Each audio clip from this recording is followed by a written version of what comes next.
বৃহস্পতিবার স্থানীয় সময় ভোরে উত্তর কোরিয়ার 2 দিনের সফর শেষে ভিয়েতনাম পৌঁছান রুশ প্রেসিডেন্ট ভ্লাদিমির পুতিন।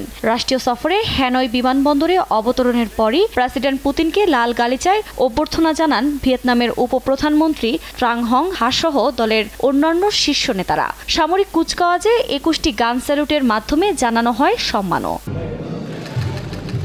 এর পরপরই হ্যানয়ে দেশটির প্রেসিডেন্টের সঙ্গে বৈঠক করেন পুতিন, যেখানে আবারও রাশিয়ার প্রেসিডেন্ট নির্বাচিত হয় তাকে অভিনন্দন জানান টু লাম। এ সময় দুই দেশের মধ্যে সম্পর্ক জোরদারের সম্মত হন তারা। ভিয়েতনামের সাথে একটি ব্যাপক কৌশলগত অংশীদারিত্ব জোরদার করা রাশিয়ার অগ্রাধিকারগুলোর মধ্যে একটি বলেও জানান পুতিন।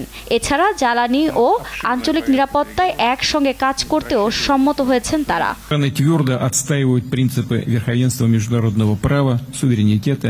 вмешательство во внутренние дела других государств।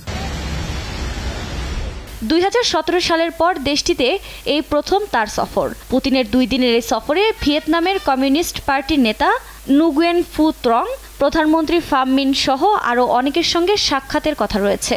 এছাড়া এই সফরে দুই দেশের মধ্যে বেশ কিছু কৌশলগত চুক্তির কথাও রয়েছে।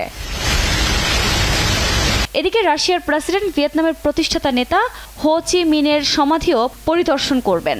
অতীত কমিউনিস্ট শাসনের সময় থেকে রাশিয়ার সঙ্গে ভিয়েতনামের ঘনিষ্ঠ সম্পর্ক বিদ্যমান। শীতল যুদ্ধের সময় ভিয়েতনামের কমিউনিস্ট পার্টির হাজার হাজার কর্মী সোভিয়েত ইউনিয়নে পড়তে যেত। যদিও তার এ সফর একদমই ভালোভাবে দেখছে না যুক্তরাষ্ট্র। দেশটির দাবি, পুতিনের এই সফর ইউক্রেনের যুদ্ধের মাত্রা বাড়িয়ে দিতে পারে। আফরিন মৌ, নিউজ ডেস্ক, দেশ টিভি।